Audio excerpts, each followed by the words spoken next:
Today, I have some great content lined up for you. Everything from SMS all the way up through leadership with a special segment at the end called SMS Myths and Misconceptions. Stay tuned. This is the Safety Wire Podcast.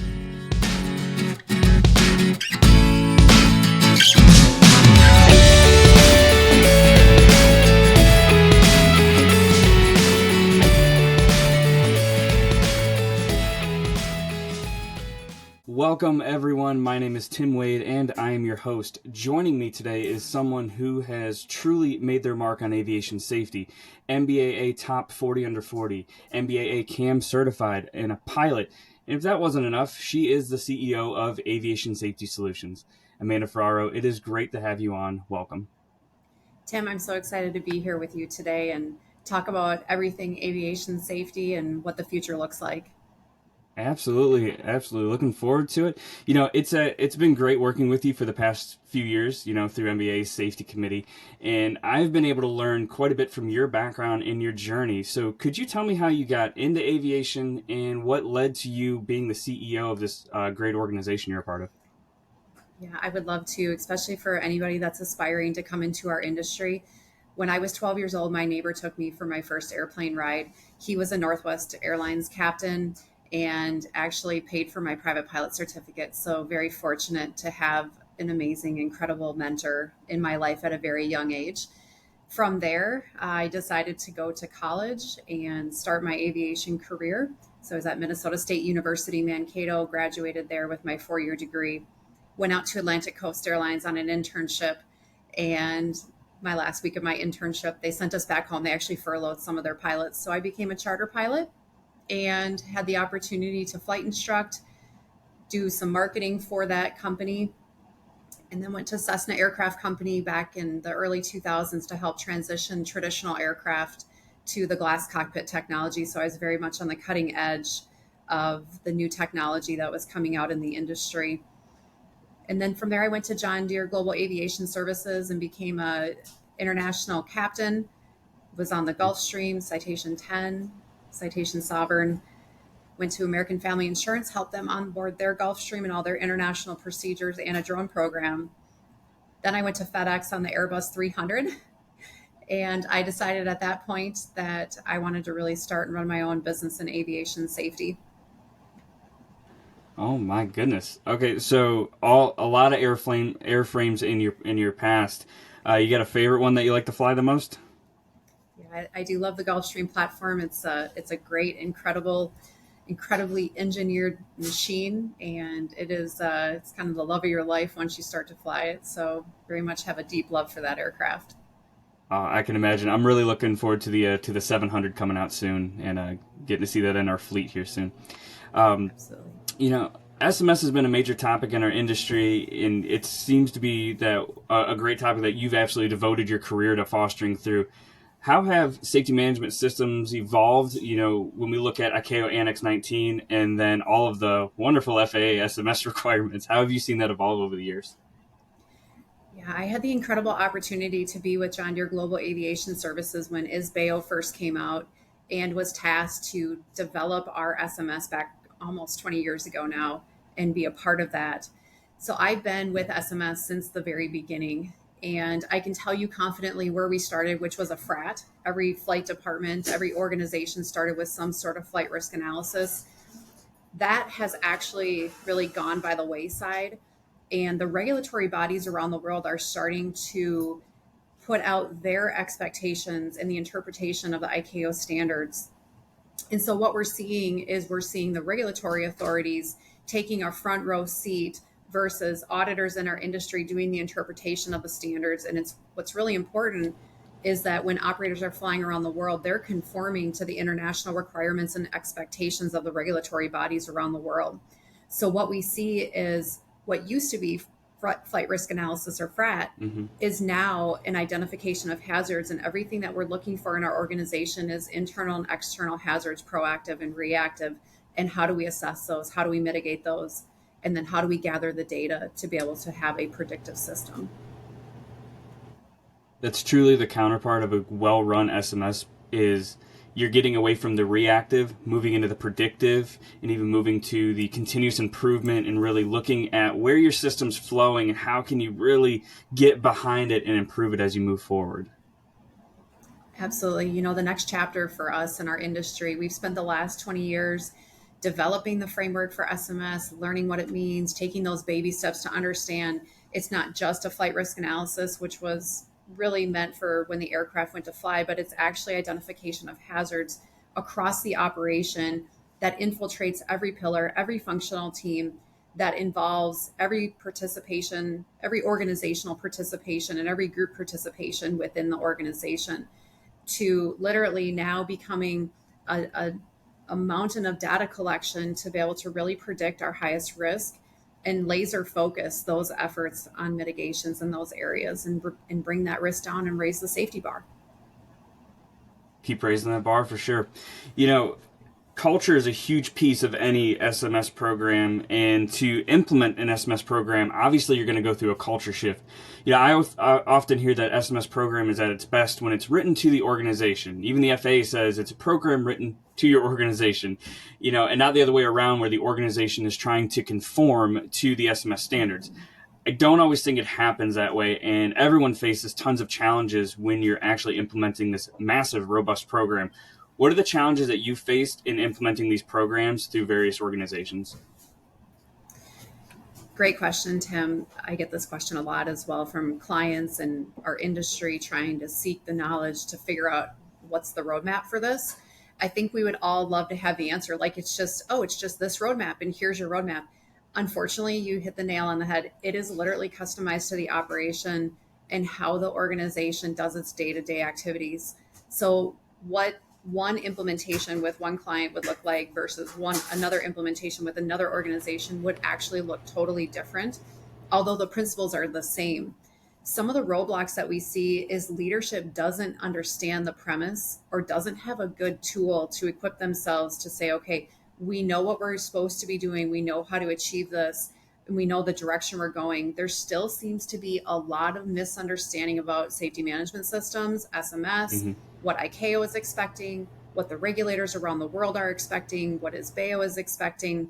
And that is, it's critical to understanding what your roadmap is going to look like. You really got to have that training. You really need to understand as an organization, what is your goal and what are you trying to do in the first place? If you're trying to create a frat and you think that's SMS, we have a long ways to go, because that's simply not, that doesn't even, it's really not even the top part of the cake, right? Exactly. It's never a one size fits all. And so many companies think that they can just go buy an SMS program, toss it on the shelf, and the FAA comes in, see, look at our pretty SMS program covered in dust. That's not how it works. All right. It is fully implemented through the organization, down to every technician and pilot, up through your leadership. And I think that's been really tough for people to grasp onto. Yeah, absolutely. SMS is expected to be infiltrated throughout the organization, all the way down to the lowest individual, even possibly contractors that are working with your organization. If you have people in your hangar, they should be involved in your safety management system and be able to have access to report safety issues and hazards that they're identifying in your operation to make the organization better. I preach from an industry perspective, if anyone ever follows my teachings, that the SMS needs to be holistic. It needs to be connected. Everything that you're doing in your system needs to have a life cycle, and it needs to connect together. And the reason why I teach that method is because in order for us to get to the predictive phase, those items have to connect together. We can't have what I most currently see in the industry right now, which is having safety objectives in one area and performance indicators and tracking data in another area that's disconnected from all the hazard reports and the safety reports that we have in the system, which is disconnected from aircraft data. It all needs to literally be encompassing, and it all needs to work in unison together, and it all needs to be connected, because that's what's really going to drive this next level and this next chapter of SMS, which is going to be this predictive phase.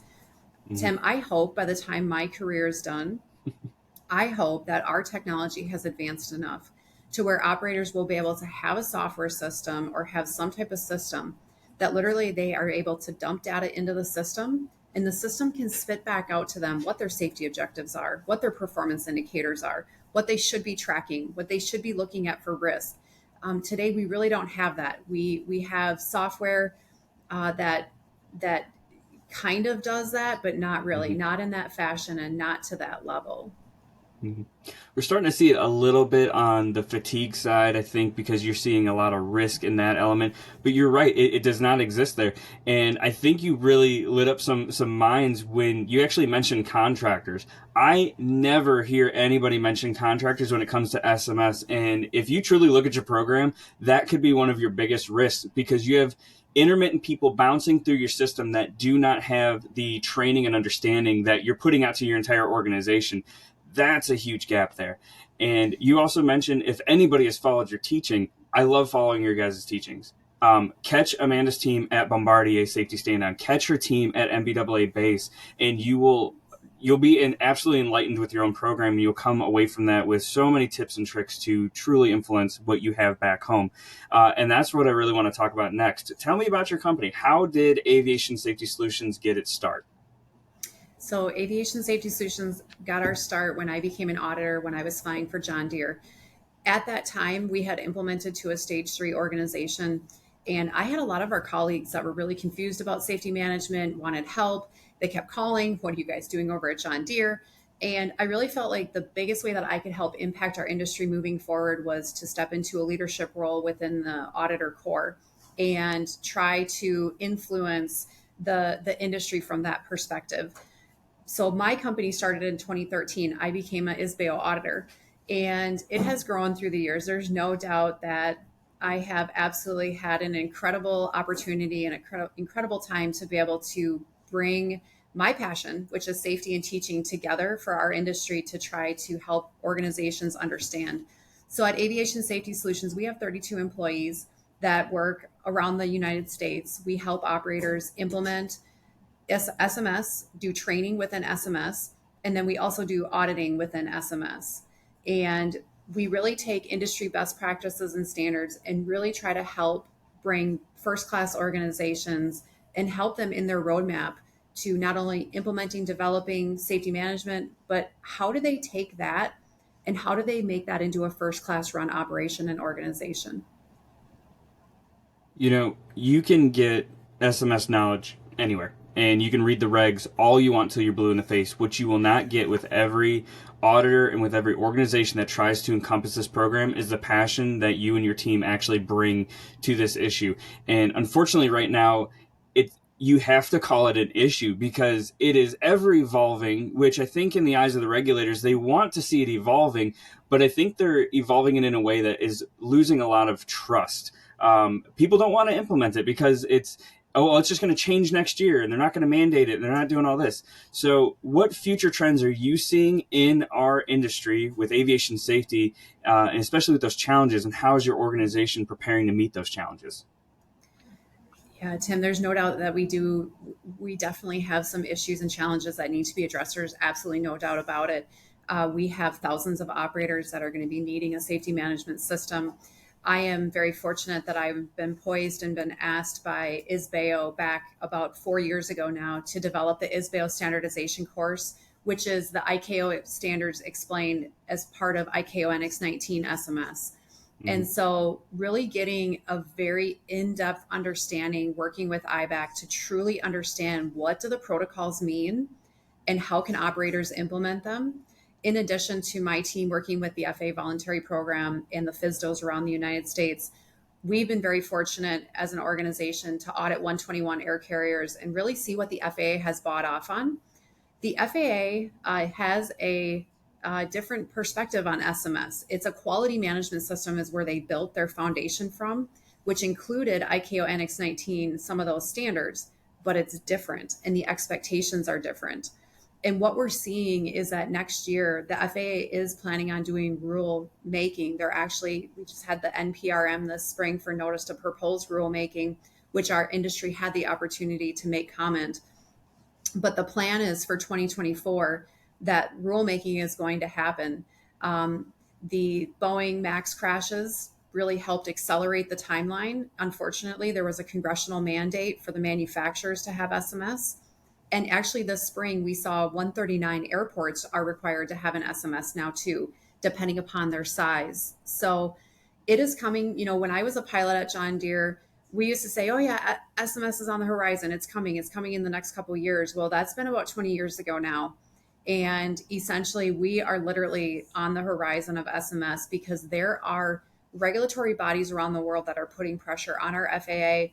The congressional mandate is putting pressure on the FAA. The NTSB is putting pressure on the FAA.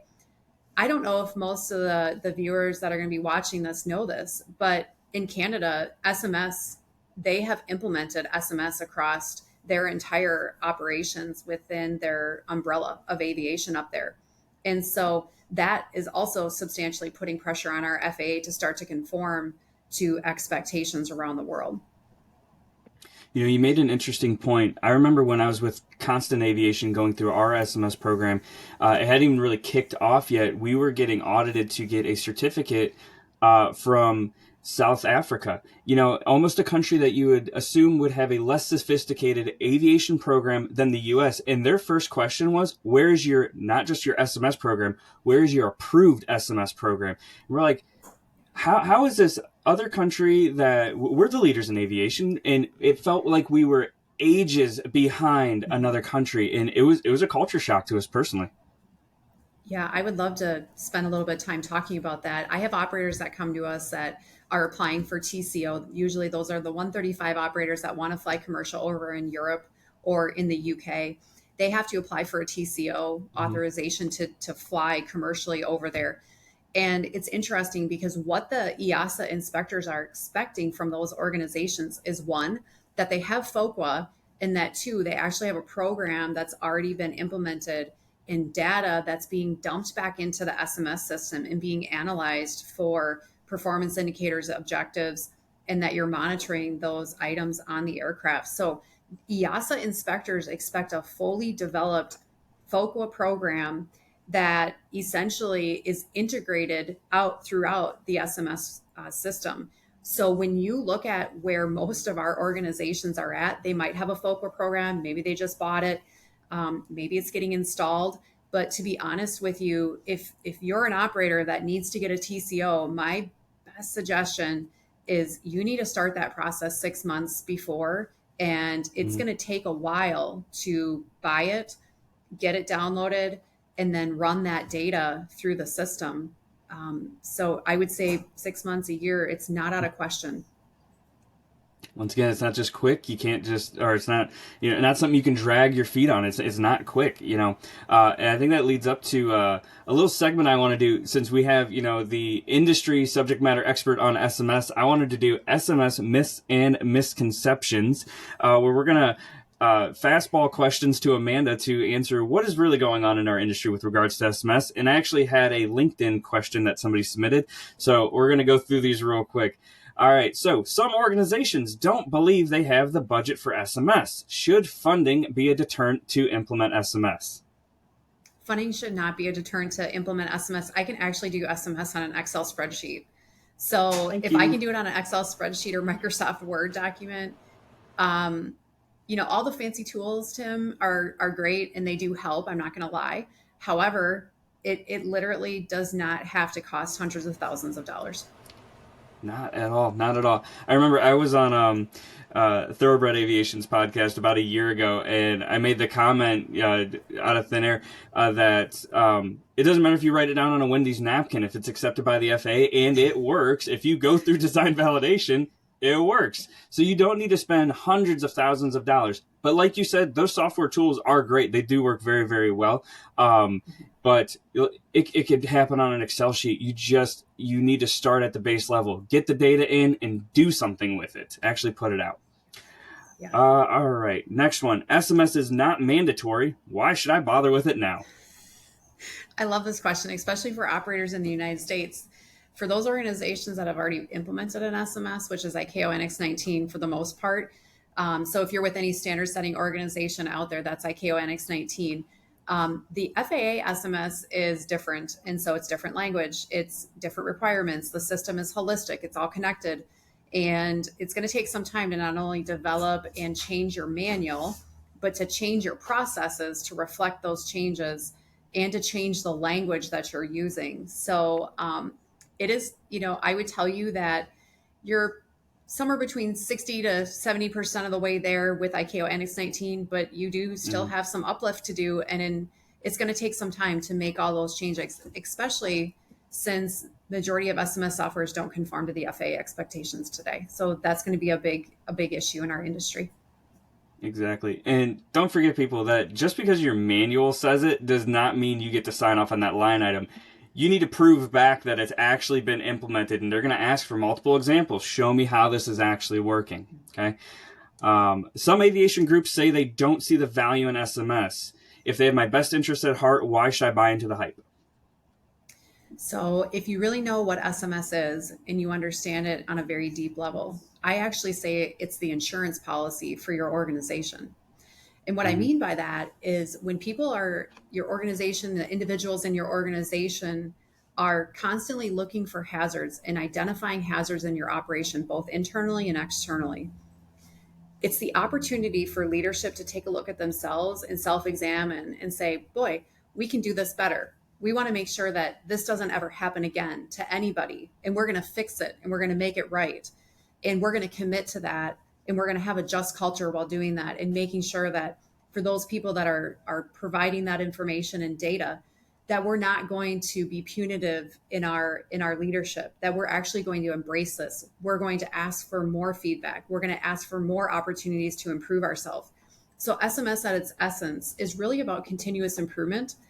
And so for most groups that are kind of standoffish, don't really understand it, they don't really understand what the whole premise of it really is. Because if they really knew that it was their leadership buying into safety and helping them ensure that their workspace is better, that they have better resources, that they're going to get what they need, they would look at this completely different. Mm-hmm. The amount of data you get to see in coming through your system, if you really implement it the right way, it gives you such a great overview of your entire organization that you can really pinpoint where those risks lie. I've heard in the past, you take that Swiss cheese model, your SMS program plugs so many of those holes to really prevent those issues coming through. Absolutely. And it's Yeah, not hype. I mean, it's like car insurance saying it's hype. No, you're not intending on getting in a car accident, but you have it just in case. Yeah, I will tell you, Tim, time and time again, when you look at data, so set up correctly, and you start to grab all this data around your organization, you have data coming in from maintenance, you have data coming in from the aircraft, you have data coming in from your people and reporting, you have data coming in from internal audits. It's going to start to give you the really great understanding and idea of where we need to be laser focused on our safety. And for the most part, the human brain's going to already tell you that you're going to have issues and fatigue because why? People are complaining about it. You're getting safety Mm-hmm. reports, you're getting managers talking about it. But the data is going to help support the leadership decisions surrounding what needs to happen when it comes to fatigue. Do we need more pilots? Do we need more mechanics? Do we need more personnel? Do we need more access to day rooms when we're on the road, etc.? So it's really meant to help employees have a better workspace, a better environment, and to have better leadership as an organization in total. Exactly. I think, unfortunately, for some people, they might think their SMS program might paint a picture they're not willing to look at the time. They don't want to see certain reports that it's definitely going to uncover. Um, our last question, I received this through LinkedIn, a message. Someone was seeking advice on an SMS program.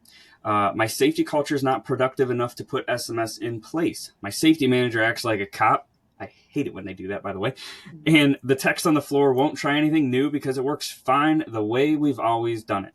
What do I do? Yeah, so that starts with education. It starts with leadership wanting to implement a solid SMS program and really understanding what they're trying to do with it to begin with, right? So top-down leadership is critical. So having your leadership as well as your safety manager conduct or go to training or have some type of outlet for training is essential, or hiring a consultant to help walk through that process. I will tell you, I have several organizations right now that are implementing as part of the voluntary program to get a start before the regulations are hitting. And we're very strategic with leadership to educate them as we go along. So when that first hazard report comes in after we stand their SMS up, holding their hand through that process and making sure that the safety manager understands that they're a mentor, that they're there to help drive the SMS, not be the SMS, and that the onus is on the managers in those functional areas to really conduct a risk assessment and help provide mitigations and solutions to the answer. I will tell you, a lot of organizations get this wrong. And what I see most of the time, especially with organizations that may have implemented an SMS several years back, is the chief pilot's going to counsel the person that submitted the report. We should never see that unless it was some sort of disciplinary type situation, maybe illegal behavior or gross negligence. So, what most operators are really striving to do is trying to get down to the answering the question, how do we ensure this never happens again to anybody? It doesn't matter who submitted the report, but how do we ensure across the organization that nobody ever has to go through this again? And how do we do that in a way that we're going to go ahead and have leadership that says, thank you so much for submitting this and letting us know about this. And thank you so much for allowing us to make your workspace better. This is what we're going to do about it. And we want more reports coming to us. Exactly. There are so many actions you can take that are extremely detrimental to your reporting culture on both sides, either disciplinary or if you're trying to give reward for reporting. Either way, you're going to negatively influence that reporting culture.